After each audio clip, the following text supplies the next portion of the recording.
Hey, what's up, cool kids? John here from What's Johnny Watching. And today I'm going to talk to you guys about this 4K release from Kino Lorber for Needful Things. I'm going to talk about the movie itself. I'm going to talk about the transfer, the special features included, all that good stuff that you guys love. And I'm going to give you guys my thoughts on whether or not you should pick up this particular release and add it to your collection. Now, I first saw Needful Things like 30 years ago when it first came out on VHS. It never got a theatrical release here in my hometown because it was released that same summer where we had The Fugitive and Jurassic Park, and I guess they just didn't want this movie taking screen time away from one of the other theaters that had Jurassic Park in it. I think my local theater had Jurassic Park on 2 or 3 screens. I think it was 2 screens. So they didn't get it, so I had to wait for it to come out on VHS. I absolutely love the adaptations they do for Stephen King's novels. I love Carrie, The Running Man, The Lawnmower Man, and I love Maximum Overdrive. That is a great movie. I absolutely love it, even though Stephen King hates it. But I finally got it, and after watching it, I was like, really? That's what this is? It left no impression on me, and it was like as soon as I was done with it, I filed it away and moved on to something else. It didn't resonate with me. So when Kino announced that they were going to do a 4K scan of the original 35mm camera negative, I was like, all right, I'll bite, because one, I am an absolute fan of what Kino does with their transfers. They're absolutely great and wonderful. And two, yeah, it's been almost 30 years. I haven't seen this since then. Maybe I'll notice more things in it than I did previously. Maybe I'll appreciate it more. Who knows? So, before I get into all that other stuff, I'll give you guys a little brief synopsis of the movie. Well, the devil has come to Castle Rock, Maine, everybody, and his name is Leland Gaunt, portrayed by the late, great Max von Sydow. He comes to town and he opens up a store called Needful Things, where you can have anything your heart desires for a price.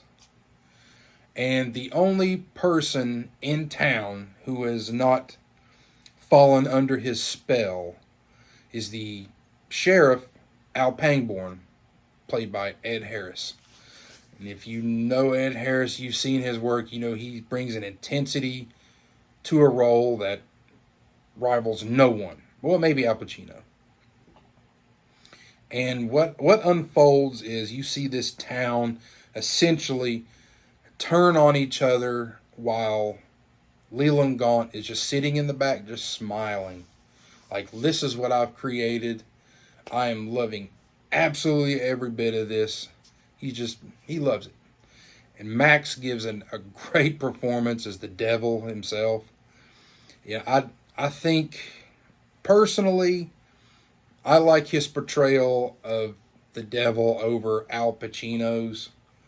And I know I'll probably get a lot of hate in the comments for, Pacino's performance in The Devil's Advocate was better. I like Sydow's better because he's not over the top. He's just cool. So that's a little brief synopsis of it.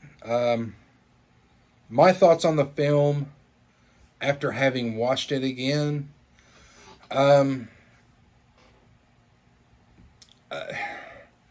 It was about the same as it was before. Max von Sydow's good in it. I'll say that. Sydow's good in it. Ed Harris is really good in it. And J.T. Walsh. I can't believe I forgot about J.T. Walsh's performance in this as Buster Keaton. His name's Danforth Keaton III, I believe. But everyone calls him Buster, and he absolutely hates that name. But just him as this man who is just basically coming apart after, he's embezzling money, or I really don't want to give too much away. He's embezzling money, and he slowly comes under Leland Gaunt's spell as he's the puppet master. He's telling Buster what to do, and he's slowly coming apart. And he gives a great performance in this. Bonnie Bedelia, who we all know was in the first two Die Hards as Bruce Willis's wife, Holly McClane. She's pretty good in this, but the three main standouts for this film for me were Max von Sydow, Ed Harris, and J.T. Walsh. Those three are absolutely wonderful in this. Every time you watch J.T. Walsh on screen, I mean, you're just captivated by his performance. He just chews up the scenery. That's for the movie itself. Now I'm going to go ahead and get into this particular release. Before I get into that, if you haven't already subscribed to my channel, go ahead. It's free. It doesn't cost you anything, and it really helped me out, and it will greatly help out the channel. And while you're at it, go ahead and throw a like in there, because likes are free too. Okay, now I'm going to talk about the 4K scan itself of the theatrical cut. It looks really, really good. I found a couple of, maybe one little instance, I mean, it was like that, where some DNR was applied. It was, I believe, to the forehead of Bonnie Bedelia. But I mean, if you're not looking for it, you're not going to see it. And there were some scenes in Leland's store where it was Leland and J.T. Walsh, and it would go to Leland, it would just be dark. And back to J.T. Walsh, bright, dark, bright. It would just go back and forth. Maybe it was set up that way. I don't think it was intentional. Where if Leland's the devil, you kind of want him looking kind of dark. And where J.T. Walsh, he's not corrupted yet, so we'll still show him kind of light. I don't think it was that. I think it was how they did the transfer. But again, if you're not really looking for it, you're not going to see it. That was the only issue that I had with this transfer itself. Everything else looked amazing. The colors and the sound. It has, I think, 2 audio tracks on it. One's a DTS 5.1 master track. The other's a DTS 2.0. I listened to the 5.1, and there were times where I had to turn the volume up because it really wasn't focused on the dialogue that was being shown on screen or being heard on screen. You heard more of the background noises than you did of the actual dialogue itself. So perhaps if I had watched the 2.0 audio track, that would have been a lot better. You got subtitles and stuff like that. But the 4K transfer I give it a thumbs up. It's really, really good. Okay, now we're going to talk about the second disc included in this release.